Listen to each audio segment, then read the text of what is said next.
Funding for this program is provided by additional funding provided by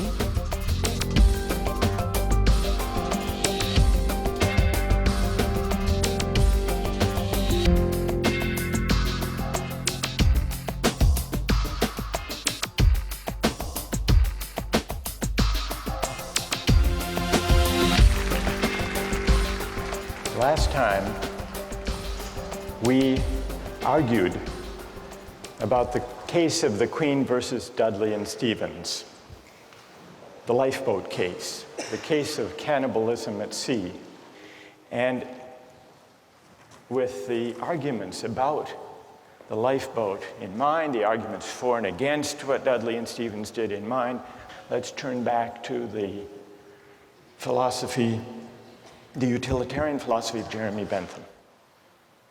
Bentham was born in England in 1748. At the age of 12, he went to Oxford. At 15, he went to law school. He was admitted to the bar at age 19, but he never practiced law. Instead, he devoted his life to jurisprudence and moral philosophy. Last time, we began to consider Bentham's version of utilitarianism.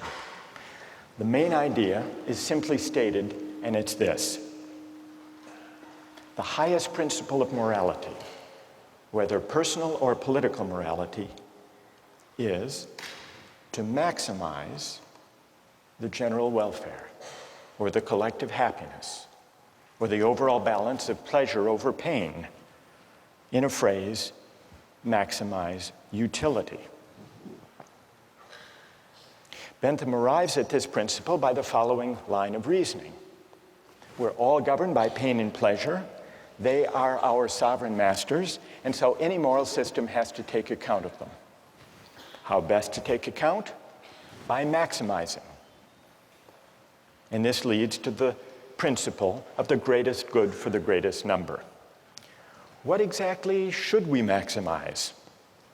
Bentham tells us happiness, or more precisely, utility.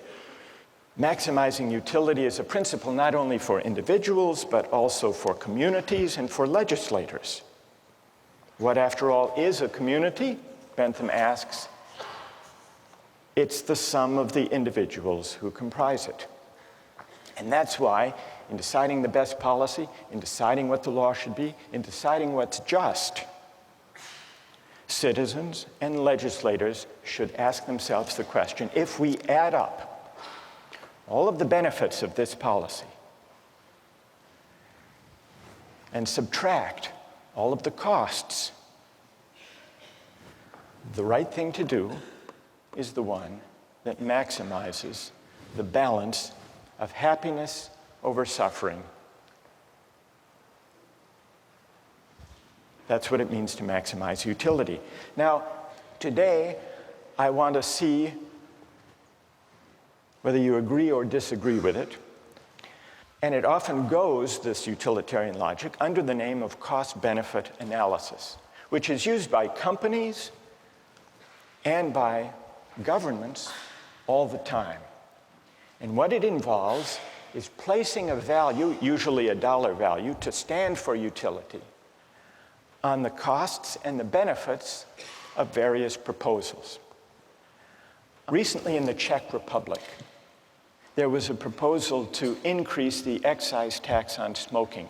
Philip Morris, the tobacco company, does huge business in the Czech Republic. They commissioned a study, a cost-benefit analysis of smoking in the Czech Republic.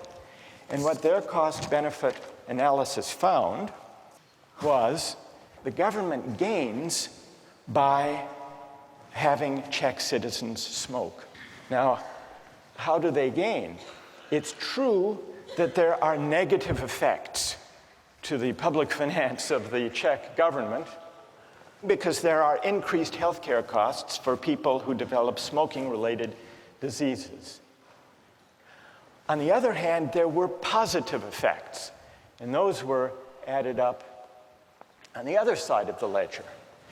The positive effects included, for the most part, various tax revenues that the government derives from the sale of cigarette products, but it also included healthcare savings to the government when people die early, pension savings, you don't have to pay pensions for as long, and also savings in housing costs for the elderly. And when all of the costs and benefits were added up, the Philip Morris study found that there is a net public finance gain in the Czech Republic of $147 million. And given the savings in housing and healthcare and pension costs, the government enjoys a savings of over $1,200 for each person who dies prematurely due to smoking. Cost-benefit analysis. Now, those among you who are defenders of utilitarianism may think that this is an unfair test. Philip Morris was pilloried in the press, and they issued an apology for this heartless calculation. You may say that what's missing here is something that the utilitarian can easily incorporate, namely, the value to the person and to the families of those who die from lung cancer. What about the value of life? Some cost-benefit analyses incorporate a measure for the value of life. One of the most famous of these involved the Ford Pinto case. Did any of you read about that? This was back in the 1970s. Do you remember what the Ford Pinto was, a kind of car? Anybody? It was a small car, a subcompact car, very popular. But it had one problem, which is the fuel tank was at the back of the car, and in rear collisions, the fuel tank exploded. And some people were killed, and some severely injured. Victims of these injuries took Ford to court to sue. And in the court case, it turned out that Ford had long since known about the vulnerable fuel tank and had done a cost-benefit analysis to determine whether it would be worth it to put in a special shield that would protect the fuel tank and prevent it from exploding. They did a cost-benefit analysis. The cost per part to increase the safety of the Pinto, they calculated at $11 per part. And this was the cost-benefit analysis that emerged in the trial. $11 per part at 12.5 million cars and trucks came to a total cost of $137 million to improve the safety. But then they calculated the benefits of spending all this money on a safer car. And they counted 180 deaths, and they assigned a dollar value, $200,000 per death. 180 injuries, $67,000. And then the cost to repair, the replacement cost for 2,000 vehicles that would be destroyed without the safety device, $700 per vehicle. So the benefits turned out to be only $49.5 million, and so they didn't install the device. Needless to say, when this memo of the Ford Motor Company's cost-benefit analysis came out in the trial, it appalled the jurors who awarded a huge settlement. Is this a counterexample to the utilitarian idea of calculating? Because Ford included a measure of the value of life. Now, who here wants to defend cost-benefit analysis from this apparent counterexample? Who has a defense? Or do you think this completely destroys the whole utilitarian calculus? Yes? Okay, well, I think that, once again, they've made the same mistake the previous case did, that they assigned a dollar value to human life. And once again, they failed to take account things like suffering and emotional losses by the families. I mean, families lost earnings, But they also lost a loved one, and that is more valued than $200,000. Right. And wait. That's good. What's your name? Julia Roto. So if 200,000, Julie, is too low a figure because it doesn't include the loss of a loved one and the loss of those years of life, what do you think would be a more accurate number? I don't believe I could give a number. I think that this sort of analysis shouldn't be applied to issues of human life. I think it can't be used monetarily. So they didn't just put too low a number, Julie says. They were wrong to try to put any number at all. All right, let's hear someone who... You have to adjust for inflation.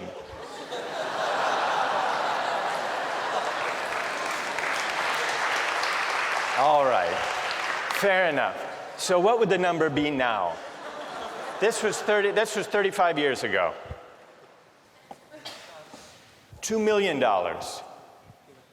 You would put 2 million. And what's your name? Wojtek says, we have to allow for inflation. We should be more generous. Then would you be satisfied that this is the right way of thinking about the question? I guess, unfortunately, it is. There needs to be a number put somewhere. Like, I'm not sure what that number would be, but I do agree that there could possibly be a number put on human life.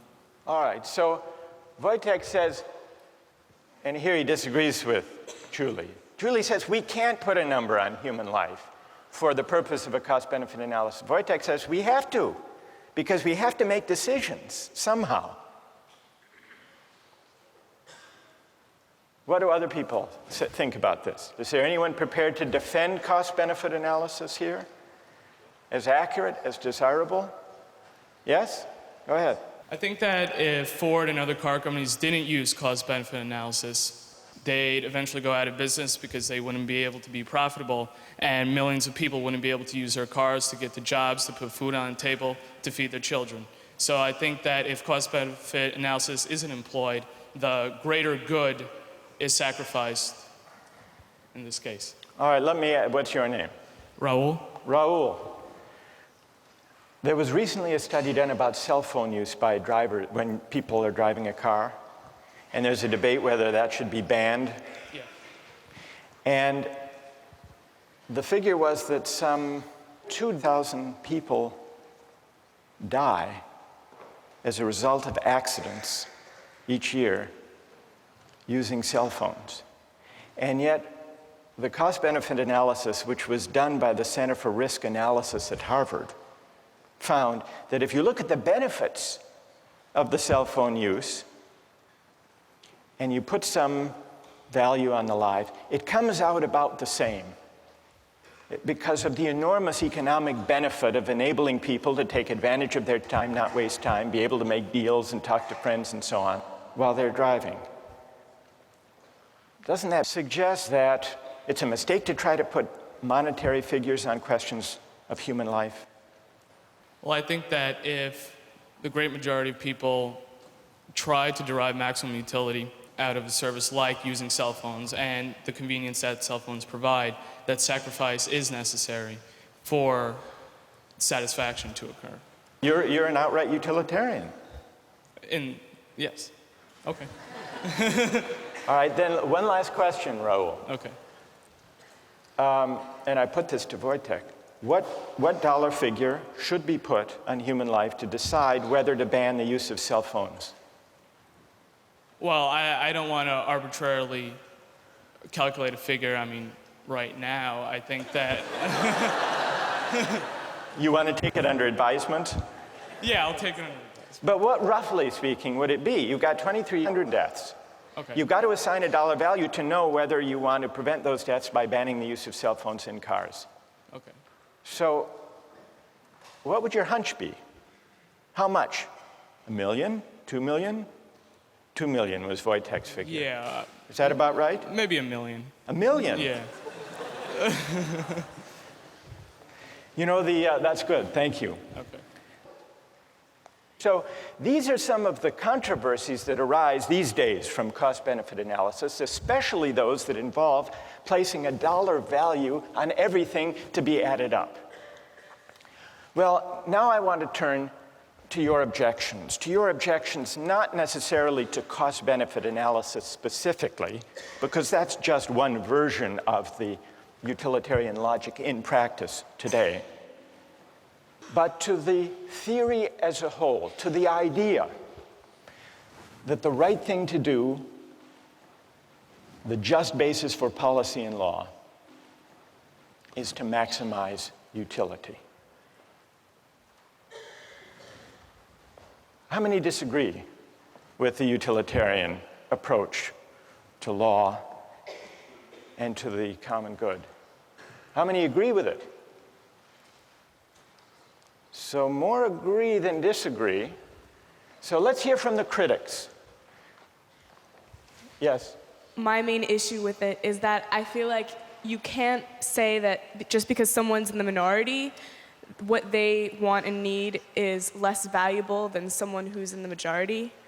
So I guess I have an issue with the idea that the greatest good for the greatest number is okay, because there's still, what about the people who are in the lesser number? Like, it's not fair to them. They didn't have any say in where they wanted to be. All right, that's an interesting objection. You're worried about the effect on the minority. Yes. What's your name, by the way? Anna. Who has an answer to Anna's worry about the effect on the minority? What do you say to Anna? She said that the minorities value less. I don't think that's the case, because individually the minority's value is just the same as the individual of the majority. It's just that the numbers outweigh the minority. And I mean, at a certain point you have to make a decision, and I'm sorry for the minority, but sometimes it's for the general, for the greater good. For the greater good. Anna, what do you say? What's your name? Yangda. What do you say to Yangda? Yangda says you just have to add up people's preferences, and those in the minority do have their preferences weighed. Can you give an example of the kind of thing you're worried about when you say you're worried about utilitarianism violating the concern or respect due the minority? Okay. Can you give an example?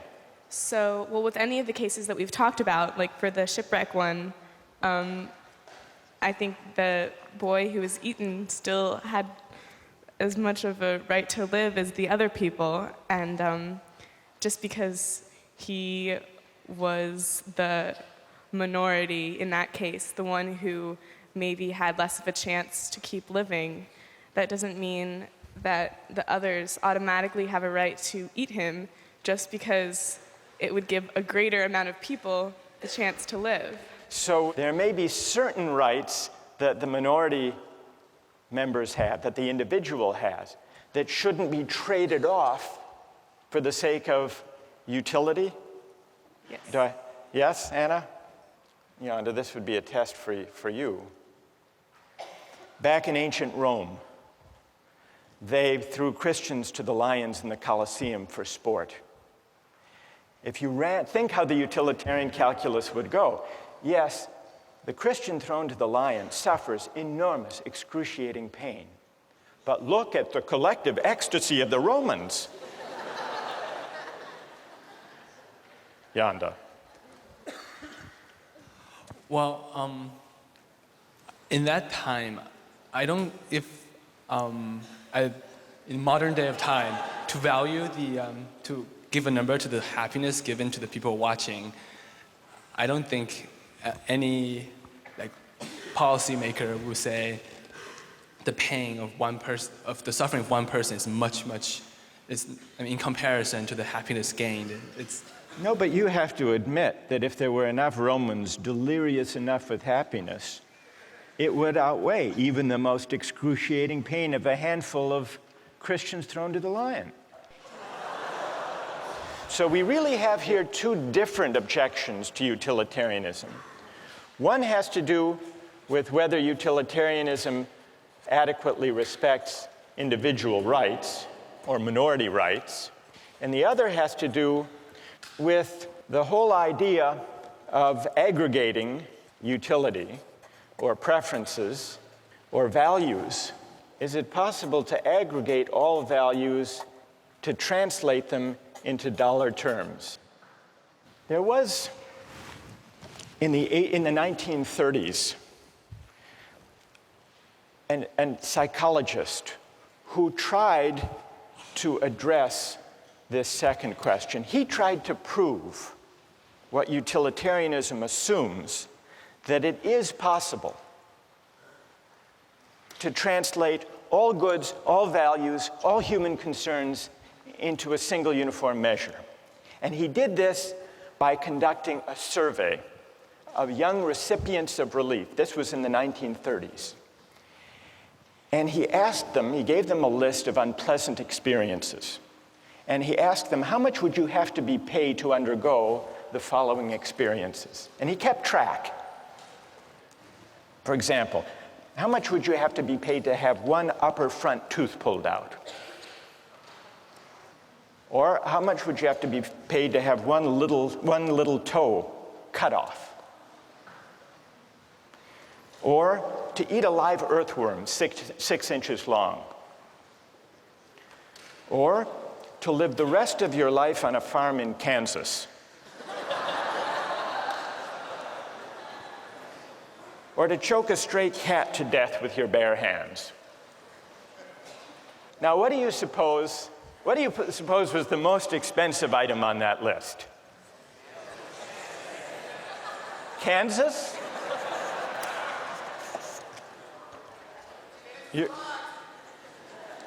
You're right, it was Kansas. For Kansas, people said they'd have to be paid $300,000.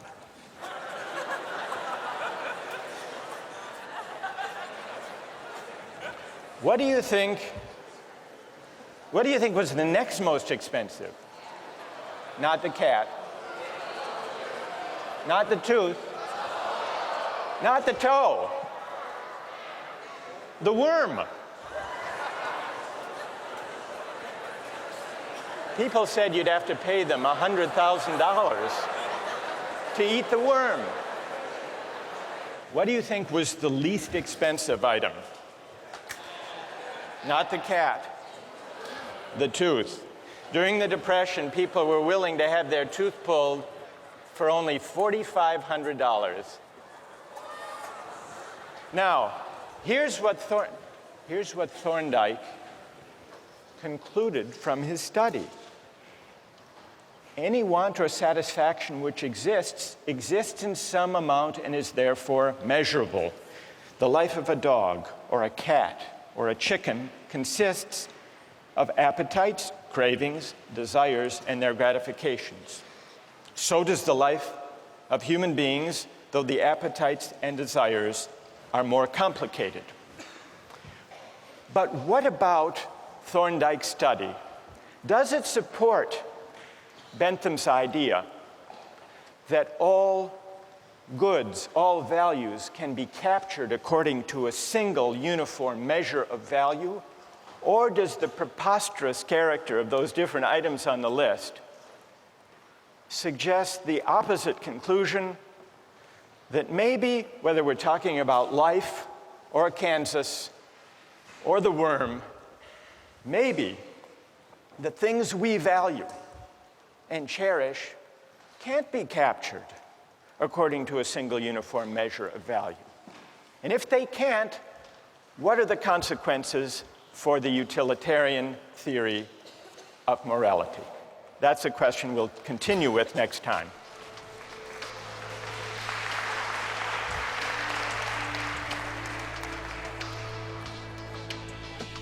All right, now let's take the other part of the poll.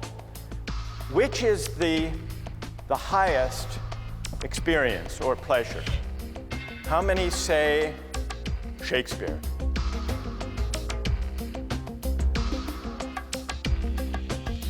How many say Fear Factor? No, you can't be serious. Really?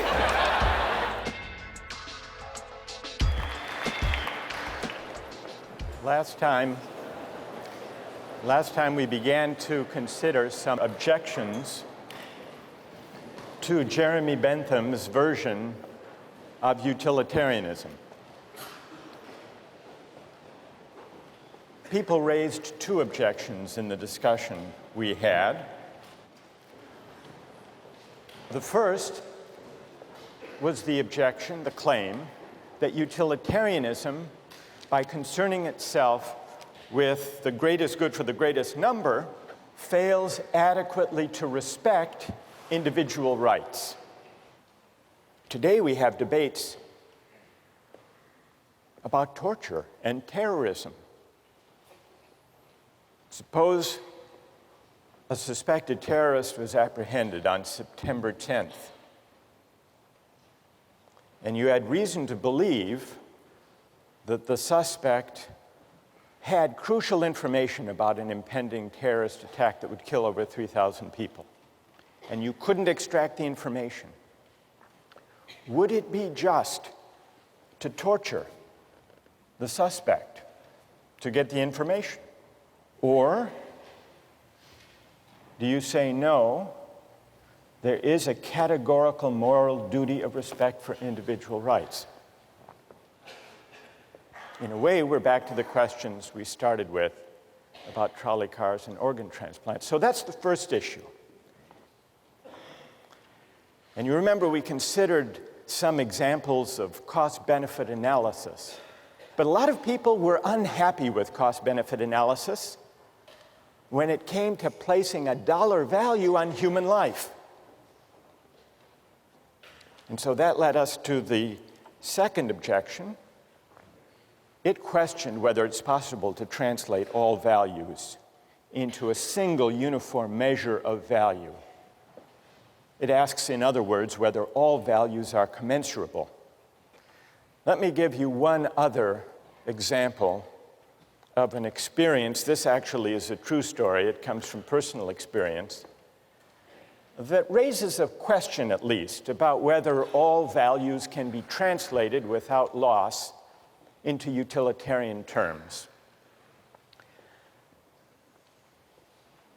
Some years ago, when I was a graduate student, I was at Oxford in England, and they had men's and women's colleges. They weren't yet mixed. And the women's colleges had rules against overnight male guests. By the 1970s, these rules were rarely enforced and easily violated, or so I was told.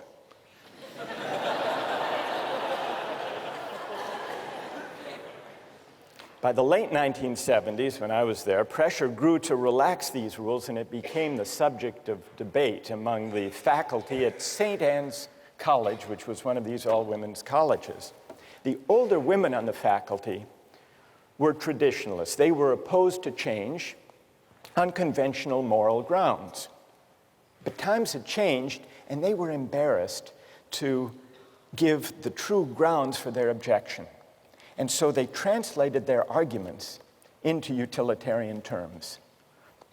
If men stay overnight, they argued, the costs to the college will increase. How, you might wonder? Well, they'll want to take baths, and that'll use up hot water, they said.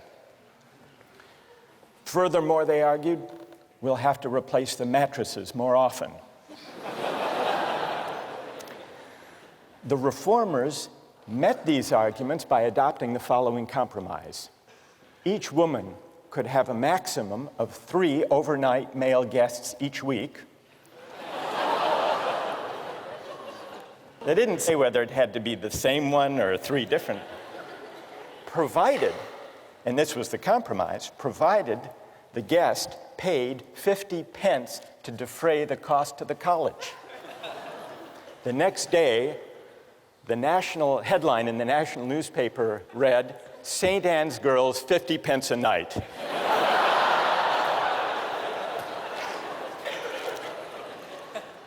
Another illustration of the difficulty of translating all values, in this case a certain idea of virtue, into utilitarian terms.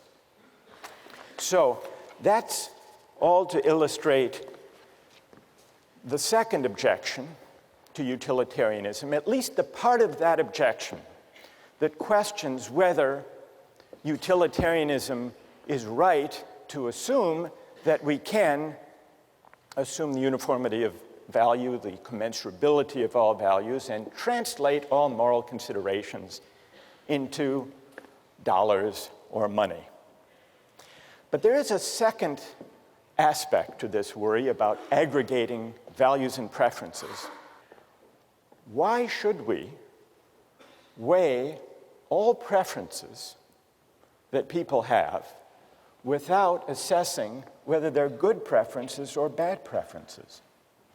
Shouldn't we distinguish between higher pleasures and lower pleasures? Now, part of the appeal of not making any qualitative distinctions about the worth of people's preferences, part of the appeal is that it is non-judgmental and egalitarian. The Benthamite utilitarian says, everybody's preferences count, and they count regardless of what people want, regardless of what makes different people happy. For Bentham, all that matters, you'll remember, are the intensity and the duration of a pleasure or pain. The so-called higher pleasures or nobler virtues are simply those, according to Bentham, that produce stronger, longer pleasure. He had a famous phrase to express this idea: the quantity of pleasure being equal, pushpin is as good as poetry. What was pushpin? It was some kind of a child's game, like tiddlywinks. Pushpin is as good as poetry, Bentham says.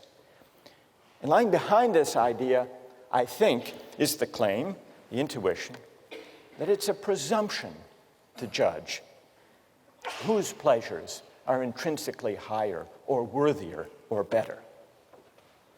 And there is something attractive in this refusal to judge. After all, some people like Mozart, others Madonna. Some people like ballet, others bowling. Who's to say, a Benthamite might argue, who's to say which of these pleasures, whose pleasures, are higher, worthier, nobler than others? But is that right? This refusal to make qualitative distinctions. Can we altogether dispense with the idea that certain things we take pleasure in are better or worthier than others? Think back to the case of the Romans in the Colosseum. One thing that troubled people about that practice is that it seemed to violate the rights of the Christian. Another way of objecting to what's going on there is that the pleasure that the Romans take in this bloody spectacle, should that pleasure, which is a base, kind of corrupt, degrading pleasure, should that even be valorized or weighed in deciding what the general welfare is?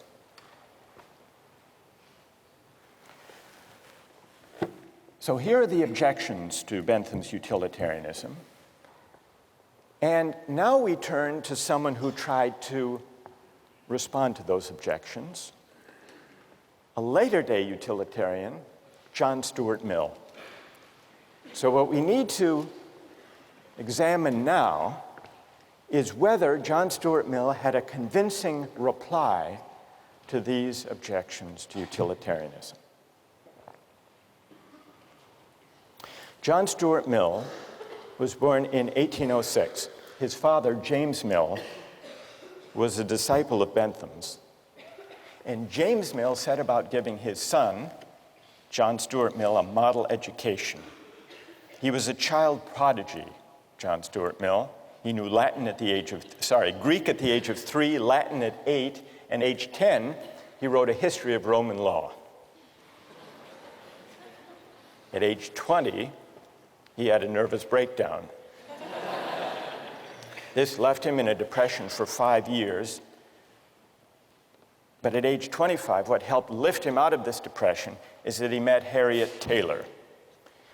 she and Mill got married. They lived happily ever after, and it was under her influence that John Stuart Mill tried to humanize utilitarianism. What Mill tried to do was to see whether the utilitarian calculus could be enlarged and modified to accommodate humanitarian concerns like the concern to respect individual rights, and also to address the distinction between higher and lower pleasures. In 1859, Mill wrote a famous book on liberty, the main point of which was the importance of defending individual rights and minority rights. And in 1861, toward the end of his life, he wrote the book we read as part of this course, Utilitarianism. He makes it clear that utility is the only standard of morality, in his view. So he's not challenging Bentham's premise. He's affirming it. He says very explicitly, the sole evidence it is possible to produce that anything is desirable is that people actually do desire it. So he stays with the idea that our de facto, actual, empirical desires are the only basis for moral judgment. But then, on page 8, also in chapter 2, he argues that it is possible for a utilitarian to distinguish higher from lower pleasures. Now, those of you who have read Mill already, how, according to him, is it possible to draw that distinction? How can a utilitarian distinguish qualitatively higher pleasures from lesser ones, base ones, unworthy ones? Yes? If you've tried both of them, and you'll prefer the higher one naturally, always. That's great. That's right. What's your name? John. So, as John points out, Mill says, here's the test. Since we can't step outside actual desires, actual preferences, that would violate utilitarian premises, the only test of whether a pleasure is higher or lower is whether someone who has experienced both would prefer it. And here, in chapter 2, we see the passage where Mill makes the point that John just described. Of two pleasures, if there be one to which all or almost all who have experience of both give a decided preference, irrespective of any feeling of moral obligation to prefer it, in other words, no outside, no independent standard, then that is the more desirable pleasure. What do people think about that argument? Does it succeed? How many think that it does succeed? Of arguing within utilitarian terms for a distinction between higher and lower pleasures. How many think it doesn't succeed?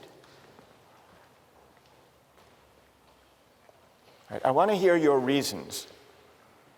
But before we give the reasons, let's do an experiment of Mill's claim. In order to do this experiment, we're going to look at 3 short excerpts of popular entertainment. The first one is a Hamlet soliloquy. It'll be followed by 2 other experiences. See what you think. What a piece of work is a man. How noble in reason. How infinite in faculties, in form and moving, how express and admirable. In action, how like an angel. In apprehension, how like a god. The beauty of the world, the paragon of animals. And yet to me, what is this quintessence of dust? Man delights not me.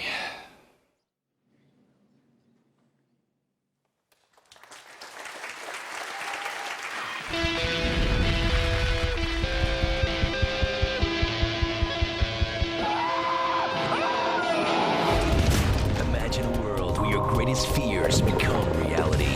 They're playing me! Each show, 6 contestants from around the country battle each other in 3 extreme stunts. These stunts are designed to challenge the contestants both physically and mentally. 6 contestants, 3 stunts, 1 winner. Fear Factor.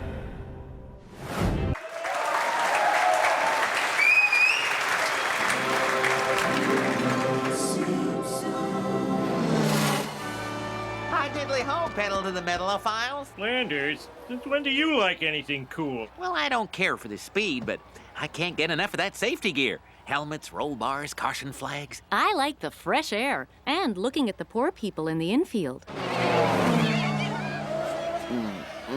Dang, Cletus, why'd you have to park by my parents? Now, honey, it's my parents, too.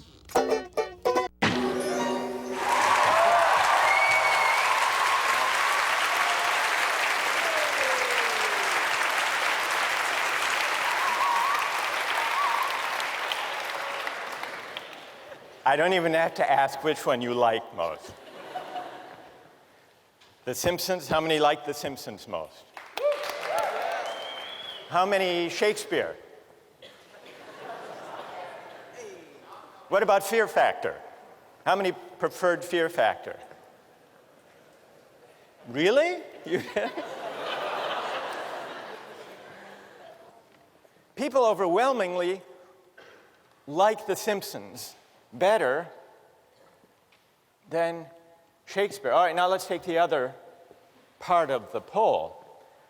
Which is the highest experience or pleasure? How many say Shakespeare?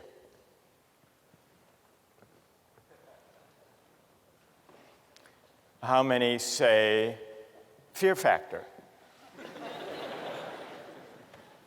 No, you can't be serious. Really? What? All right, go ahead, you can say. I found that one the most entertaining. I know, but which do you think was the worthiest, the noblest experience? I know you found it the most entertaining. If something is good just because it is pleasurable, what does it matter whether you have sort of an abstract idea of whether it is good by someone else's sense or not? All right, so you come down in the straight Benthamite side. Who's to judge? And why should we judge? Apart from just registering and aggregating de facto preferences. All right, that's fair enough. What's your name? Nate? Okay, fair enough. All right, so how many think The Simpsons is actually, apart from liking it, is actually the higher experience? Higher than Shakespeare. All right, let's see the vote for Shakespeare again. How many think Shakespeare is higher? All right, so why is it? Ideally, I'd like to hear from someone. Is there someone who thinks Shakespeare is highest, but who preferred watching The Simpsons? Yes? Like, I guess just sitting watching The Simpsons, it's entertaining because they make jokes and they make us laugh, but like, someone has to tell us that Shakespeare was this great writer. We had to be taught how to read him, how to understand him. We had to be taught how to kind of take in Rembrandt, how to analyze a painting. Well, what's your name? Anisha. Anisha, when you say someone told you that Shakespeare is better, right, are you accepting it on blind faith? You voted that Shakespeare is higher only because the culture tells you that or teachers tell you that, or do you actually agree with that yourself? Well, in the sense of Shakespeare, no, but earlier you made an example of Rembrandt. I feel like I would enjoy reading a comic book more than I would enjoy kind of analyzing Rembrandt because someone told me it was great, you know? Right, so some of this seems to be, you're suggesting a kind of cultural convention and pressure. We're told what books, what works of art are great. Who else? Yes. Although I enjoyed watching The Simpsons more in this particular moment in Justice, if I were to spend the rest of my life considering the 3 different video clips shown, I would not want to spend that remainder of my life considering the latter 2 clips. I think I would derive more pleasure from being able to branch out in my own mind, sort of considering more deep pleasures, more deep thoughts. And tell me your name. Joe. Joe. So if you had to spend the rest of your life on a farm in Kansas with only Shakespeare or the collected episodes of The Simpsons, you would prefer Shakespeare? What do you conclude from that about John Stuart Mill's test? That the test of a higher pleasure is whether people who have experienced both prefer it. Can I cite another example briefly? Yeah? In biology, neurobiology last year, we were told of a rat who was tested a particular center in the brain where the rat was able to stimulate its brain and cause itself intense pleasure repeatedly. The rat did not eat or drink until it died. So the rat was clearly experiencing intense pleasure. Now, if you ask me right now if I would rather experience intense pleasure or have a full lifetime of higher pleasure, I would consider intense pleasure to be low pleasure. I would right now enjoy intense pleasure. But, yes, I would. I certainly would. But over a lifetime, I would think almost a complete majority here would agree that they would rather be a human with higher pleasure than be that rat with intense pleasure for a momentary period of time. So, now, in answer to your question, right. I think this proves that, or I won't say proves, I think the conclusion is that Mill's theory that when a majority of people are asked what they would rather do, they will answer that they would rather engage in a higher pleasure. So you think that this supports Mill? You think Mill is onto something here? I do.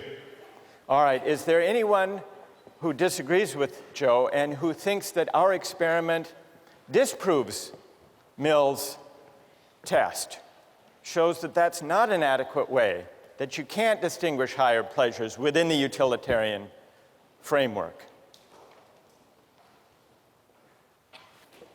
Yes?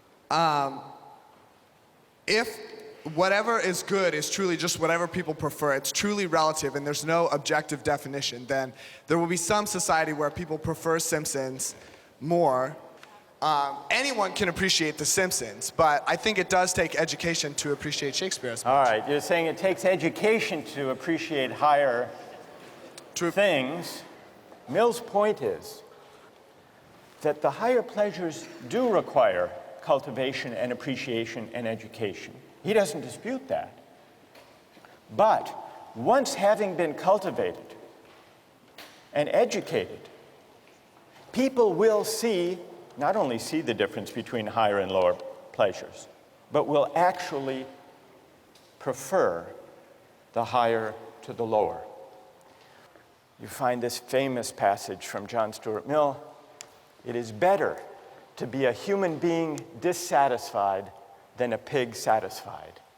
Better to be Socrates dissatisfied than a fool satisfied. And if the fool or the pig are of a different opinion, it is because they only know their side of the question." So here you have an attempt to distinguish higher from lower pleasures. So going to an art museum or being a couch potato and swilling beer watching television at home. Sometimes, Mill agrees, we might succumb to the temptation to do the latter, to be couch potatoes. But even when we do that, out of indolence and sloth, we know that the pleasure we get gazing at Rembrandts in the museum is actually higher, because we've experienced both. And it is a higher pleasure gazing at Rembrandts because it engages our higher human faculties.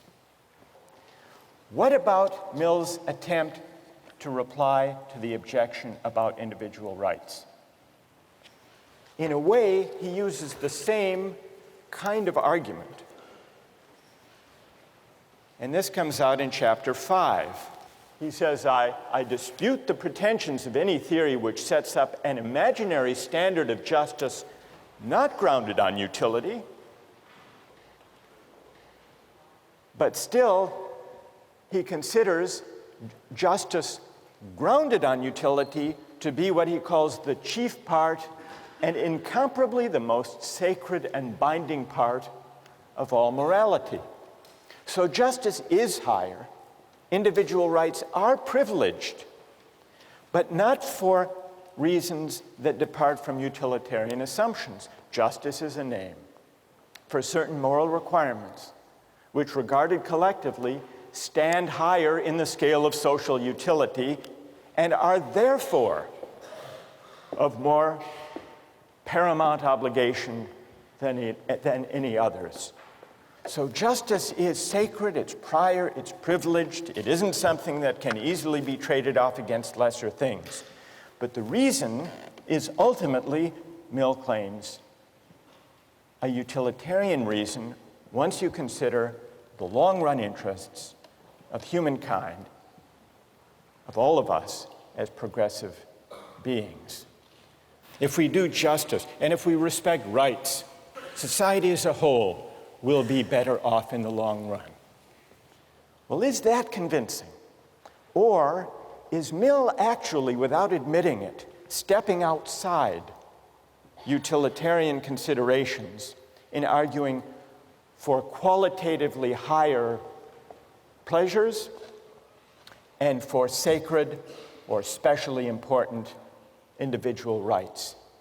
We haven't fully answered that question, because to answer that question in the case of rights and justice will require that we explore other ways, non-utilitarian ways of accounting for the basis of rights, and then asking whether they succeed.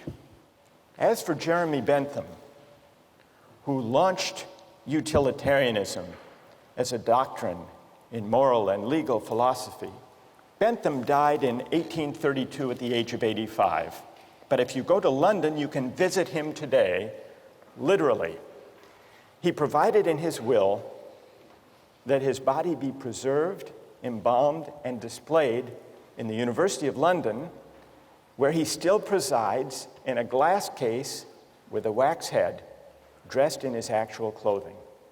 You see, before he died, Bentham addressed himself to a question consistent with his philosophy.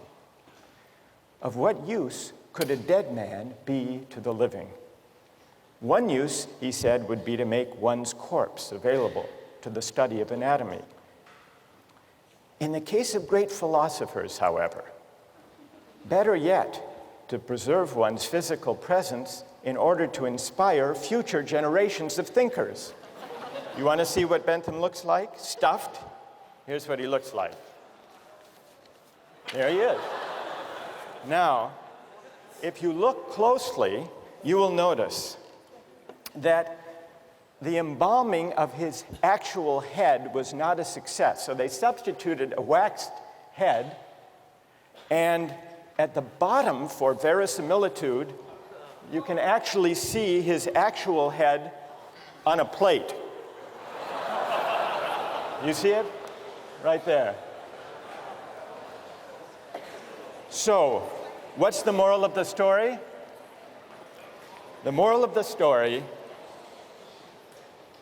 by the way, they bring him out during meetings of the board at University College London, and the minutes record him as present but not voting. Here is a philosopher in life and in death who adhered to the principles of his philosophy. We'll continue with rights next time.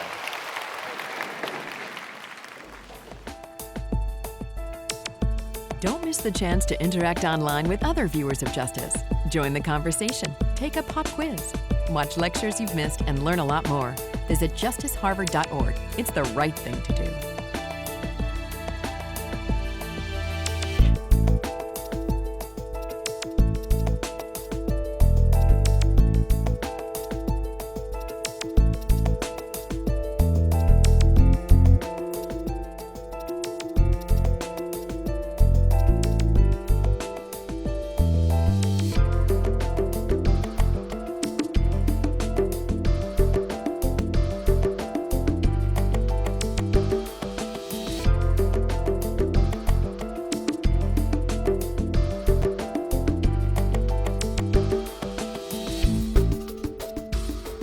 Funding for this program is provided by... Additional funding provided by